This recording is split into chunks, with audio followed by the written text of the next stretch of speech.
সবাইকে শুভেচ্ছা জানিয়ে শুরু করছি চাঁপাইনবাবগঞ্জ টিভির আজকের সংবাদ আয়োজন। আপনাদের সাথে আছি আমি অর্পিতা। শুরুতে জানিয়ে দিচ্ছি মনামিনা কৃষি খামার সংবাদ শিরোনাম। উপাচার্যের পদত্যাগের দাবিতে এক্সিম ব্যাংক কৃষি বিশ্ববিদ্যালয়ের শিক্ষার্থীদের বিক্ষোভ।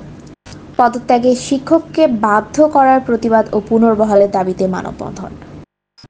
বিভিন্ন দাবিতে নাচলে বিক্ষোভ ও সমাবেশ করেছে ক্ষুদ্র জাতিসত্তার পরিবারের সদস্যরা। এতক্ষণ শুনছিলেন শিরোনাম, এবারে বিস্তারিত। এক্সিম ব্যাংক কৃষি বিশ্ববিদ্যালয়ের উপাচার্য প্রফেসর ডক্টর ABM রাশিদুল হাসানের পদত্যাগের দাবিতে বিক্ষোভ করেছে শিক্ষার্থীরা। রবিবার সকাল 10টার দিকে চাঁপাইনবাবগঞ্জ শহরের বরেন্দারা মোড়ে অবস্থিত বিশ্ববিদ্যালয়টির অস্থায়ী ক্যাম্পাসের সামনে অবস্থান নিয়ে শিক্ষার্থীরা বিক্ষোভ শুরু করে।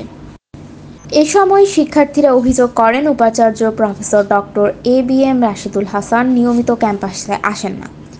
এতে শিক্ষার পরিবেশ চরমভাবে ক্ষতিগ্রস্ত হয়ে আসছে। প্রয়োজনের সময় তারা তাকে পান না, তাই শিক্ষার্থীরা উপাচার্যের পদত্যাগ দাবি করেছে। এ সময় বক্তব্য দেন এক্সিম ব্যাংক কৃষি বিশ্ববিদ্যালয়ের 2 শিক্ষার্থী আবু সাইদ ও তুষার আহমেদ অন্ত সহ অন্যান্যরা।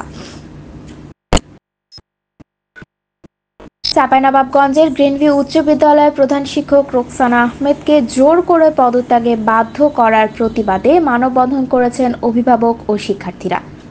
রবিবার সকাল 10টায় জেলা প্রশাসকের কার্যালয়ের সামনে কর্মসূচি পালিত হয়। ঘণ্টাব্যাপী চলা মানববন্ধন থেকে শিক্ষক রোকসানা আহমেদকে আবারও তার পদে পুনর্বহালের দাবি জানানো হয়। মানববন্ধনে বক্তব্য দেন আইনজীবী সাইদুল ইসলাম, আবু হাসিব, গ্রিনভিউ উচ্চ বিদ্যালয়ের সহকারী শিক্ষক মাহমুদ আহমেদ সহ অন্যান্যরা। বক্তারা বলেন, গ্রিনভিউ উচ্চ বিদ্যালয় বিশৃঙ্খলা সৃষ্টি করে একটি চক্র কর্তৃক প্রধান শিক্ষক রোকসানা আহমেদকে পদত্যাগে বাধ্য করা হয়েছে। এটা অন্যায়, আইনের পরিপন্থী।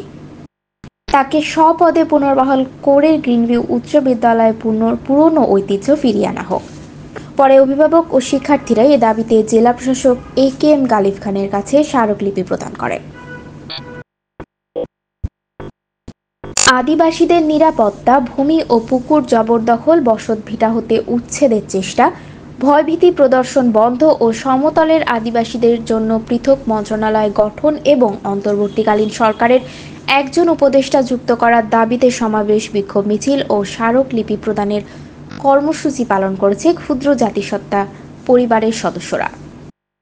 রবিবার দুপুরে চাঁপাইনবাবগঞ্জের নাচলে সম্মিলিত আদিবাসী সমাজের ব্যানারে অনুষ্ঠিত এই কর্মসূচিতে জেলা ক্ষুদ্র জাতিসত্তার পরিবারের প্রায় 3 শতাধিক নারী পুরুষ অংশগ্রহণ করেন।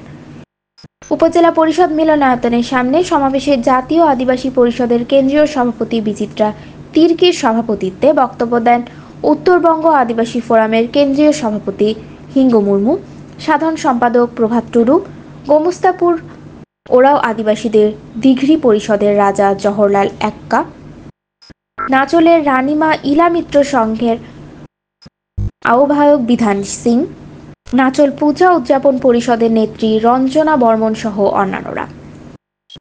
শেষে 8 দফা জানিয়ে নাচল উপজেলা নির্বাহী কর্মকর্তার মাধ্যমে অন্তর্বর্তী সরকারের প্রধান উপদেষ্টা বরাবর স্মারকলিপি দেওয়া হয়। আজ এখানেই শেষ করছি চাঁপাইনবাবগঞ্জ টিভির সংবাদ আয়োজন। নিয়মিত আপডেট পেতে সাবস্ক্রাইব করুন চাঁপাইনবাবগঞ্জ টিভির ইউটিউব চ্যানেল। আপনিও যুক্ত হতে পারেন নাগরিক সাংবাদিকতায়। আপনার এলাকার যে কোনো সংবাদ জানাতে আমাদের সাথে যোগাযোগ করুন 0131602598 নম্বরে। আজকের মতো এখানে বিদায় নিচ্ছি। শুভরাত্রি।